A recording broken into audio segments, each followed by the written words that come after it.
this is Ed's Mini Empire, and in this video we are going to be replacing the top suspension wishbone arms on my Mercedes W202. My car is, if you don't already know, a 99 facelift estate car, but they're all the same all the way through the 202 range. We are going to be changing the front top arms. I do have a little bit of play in the driver's side, which is giving me a little bit of a knock. So I'm going to replace them and get the job sorted. So let's get the car jacked up. Should be straightforward, but you never know really, do you? I've never done this before, so this is a bit of a wing it and see kind of video, but it should be straightforward. Let's get the car jacked up and the wheel off and we'll see what we're dealing with. So these top ball joints can be a little bit tricky to diagnose. The way I did it, it took me a while to figure out what the noise was, because I didn't know if it was anti-roll bar, if it was bottom ball joint, track rod end, things like that. The only way I could get it to do the noise is to get myself a pry bar under the wheel like this and lift up and down. And obviously there is a little bit of give in there, but I have my hand up here on the top suspension ball joint and I can just feel a little bit of movement in there. And if you get this wheel actually at the right angle, it does it worse when it's on full lock. If you get that at full lock and then do it, and you can actually feel that ball joint knocking a little bit like this. So that's the reason we are changing both top arms. It is only this one that I can feel the movement in, but we're going to do them both anyway, and then we will have to reset the wheel alignment after.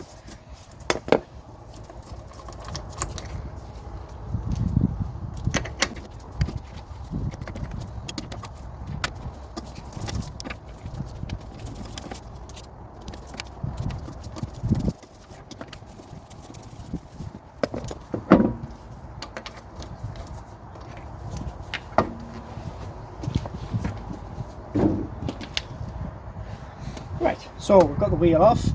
Let's have a look to see what kind of tools we're going to need.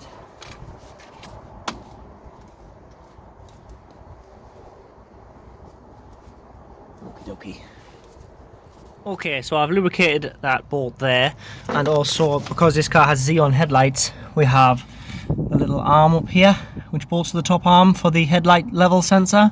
Give that a little lubricate as well. Now the back of the arm is actually one big long bolt which you get from the engine bay, so it's actually down here. Where are we? Can you see the head of it there, just behind that water pipe? And the other side is all the way down there. So I'm going to start by taking the air filter box out.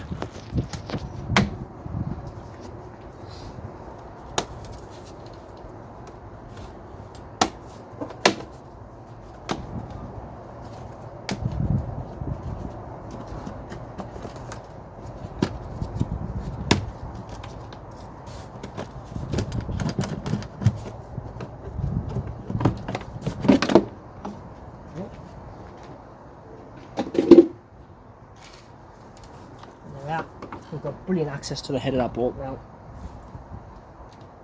Just going to find out what tool I need for that, and we will start taking it off. What we don't need. Right, the nut is a 16, and the bolt is a 15. So let's see if we can crack this off. Now the reason I'm starting with this and not the ball joint is there is a possibility that that bolt is seized into the arm. If it is, we'll be able to abandon the job and come back when we're better prepared, rather than getting all the way to the end and finding that we can't get it off. We've got to all put it back together. Put it all back together.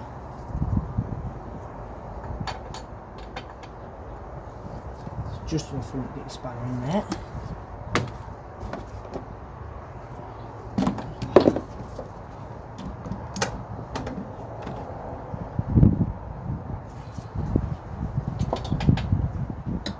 As it keeps falling off.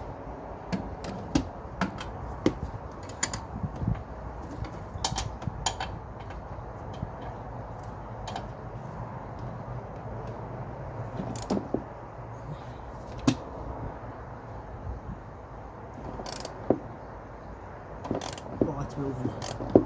It's coming. Right. Obviously I didn't want to snap that or anything. Right. Since I know that will come loose, I'm going to stop. And we'll do the underneath bit first. Typically just as it starts raining. Okay, so need a 10mm to get that little arm off. If your car just has standard halogen lights, you won't have this, so you can just skip this bit.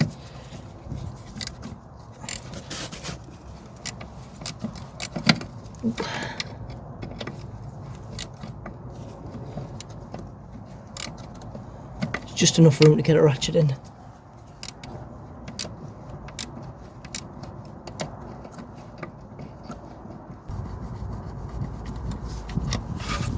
we go. That should just drop down a little bit out the way. Don't need to disconnect the whole thing, just that one arm will do. This is obviously moving around a lot because we've slackened that top bolt, so don't worry about that.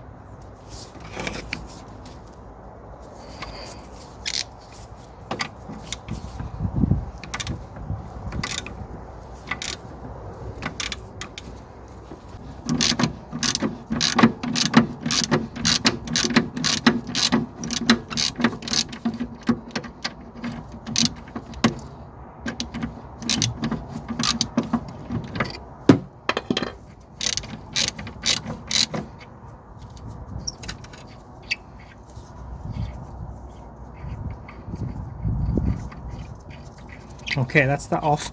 I'm just going to leave it on a couple of threads because now we need to break this taper, so I'm going to have to hit that with a hammer. See if this light's going to stay there.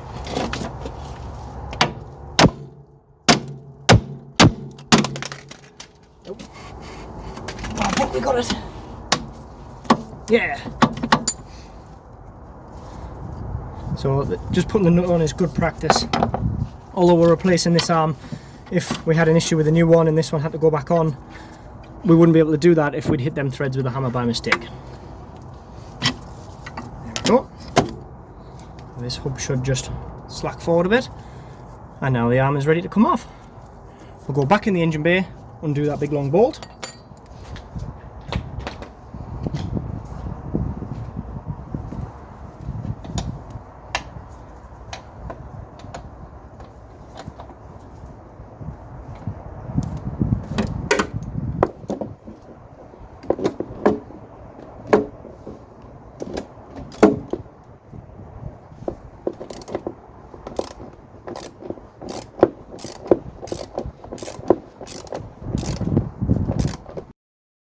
I just want to make a point here, if you're doing the left side, there is a lot less room due to the fuse box and ECU location. If you're going to do the left side, you will need to take out some of the screws for the ECU case so it moves out the way a little bit, and also take out the windscreen washer bottle. You can just unbolt it and move it out the way, you don't need to disconnect it, and that will give you enough room to get the bolt out. Now I need to be really careful not to drop that nut, because that will be a right nightmare to get back out.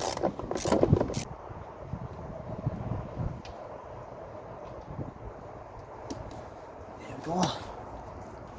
One nut.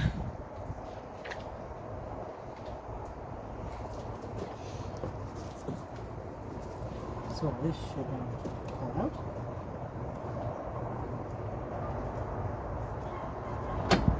Yep. Oh, it's going to hit Julie. Oh my. Let me show you.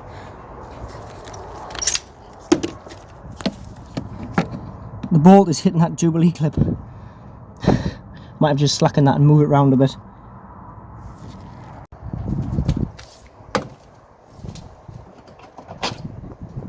There we go. Now that is a big bolt. It's nearly the size of the air filter. But proper German engineering, that came straight out. There was no hassle with getting it out the hole.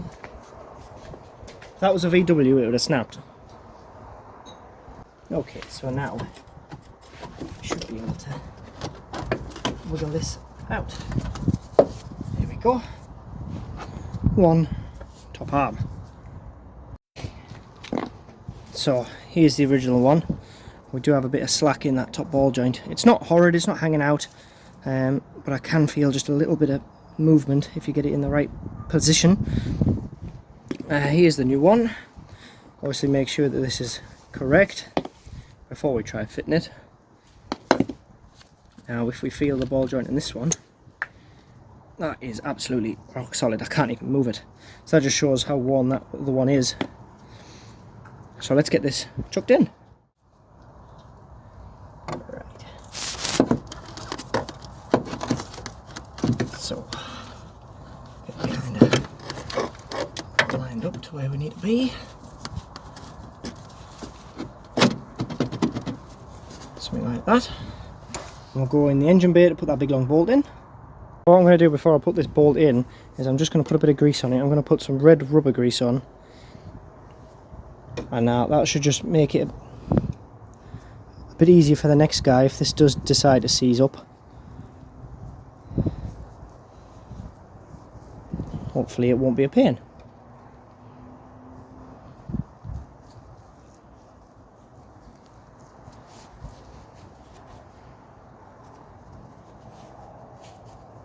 Okie dokie. So, feed it in that hole, and I'm going to have one hand underneath to hold the arm in the right kind of position. Because typically it isn't.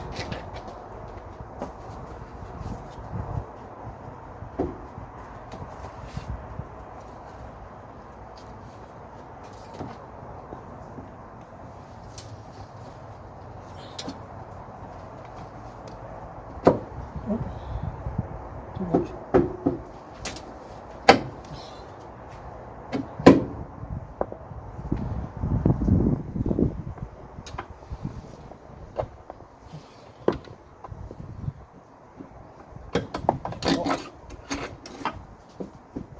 Wipe my greasy fingers.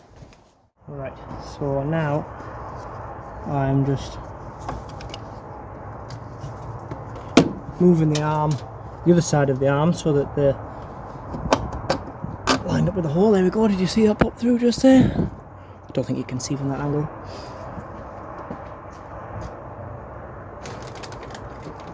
I do apologise if you can't really see, but I can't really see either. Right, now I'm going to have to get the bolt in, the nut on, without dropping it.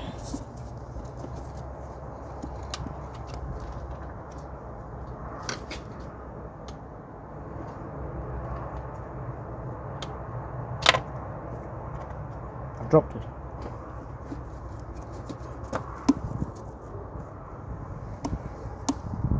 Try again.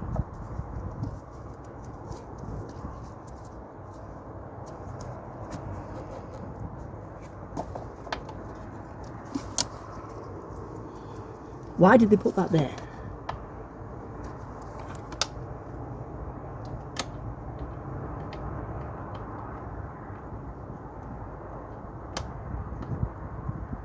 I think I've got it. Yes. Right. So now we just need to do that one.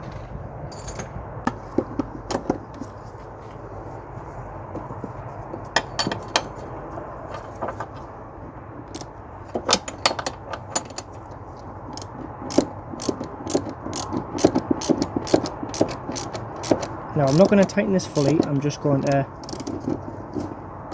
tighten it some, and I'll explain for a while when we go back underneath.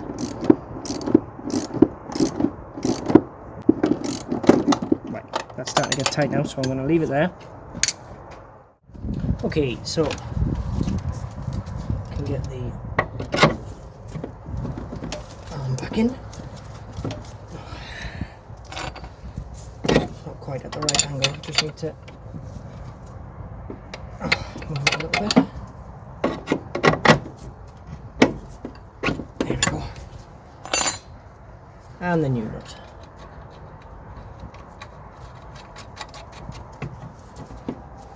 Now it's at the same size. Of course it isn't. because that would be too easy.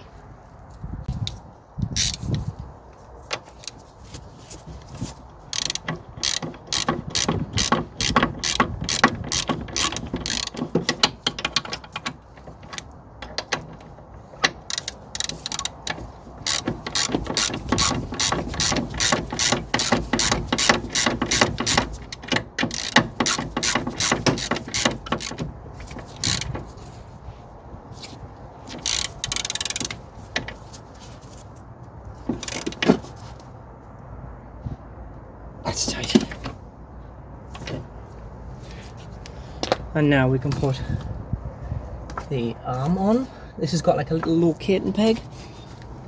You can see it better now, it's off.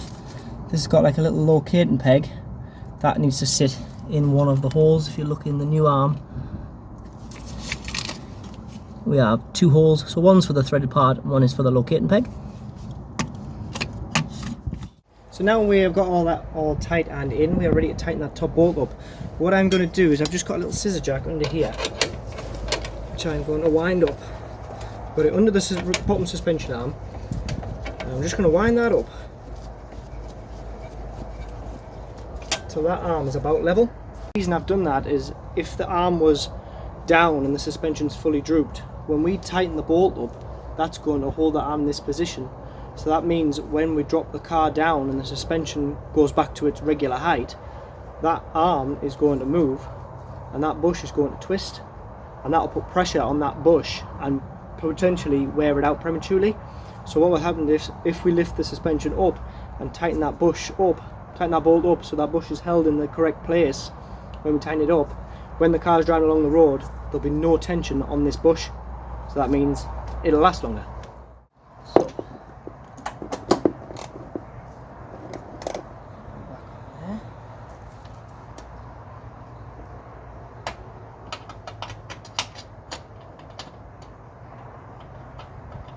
Down there.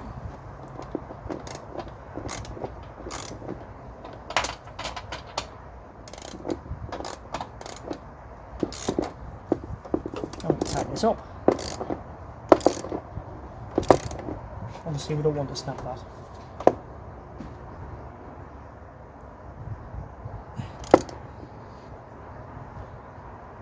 There we go, let's take it off. Now, we mustn't forget to tighten that Jubilee clip back up, or we'll lose all our coolant.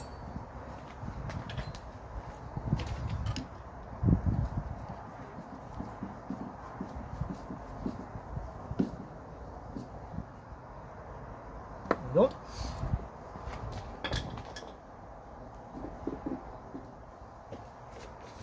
And the airbox lid.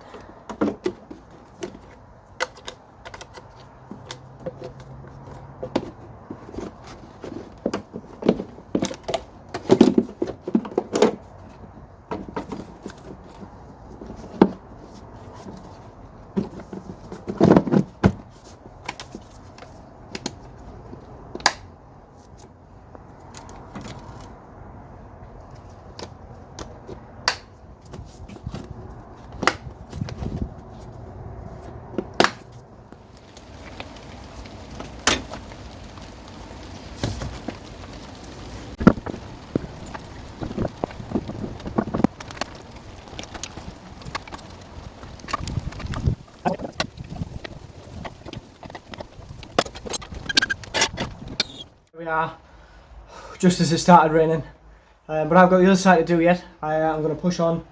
I'm already wet now, so what does it matter? But I hope that video was helpful for you. If you thought it was helpful, please do like the video, subscribe to the channel, share the video with your mates. I'm going to get the wheel alignment redone on the car, obviously because with the suspension being off and new arms, all the geometry could have moved. So you will have to get that done if you do this. But other than that, there's job done. My name is Ed. This is Ed's Mini Empire. I'll see you next time.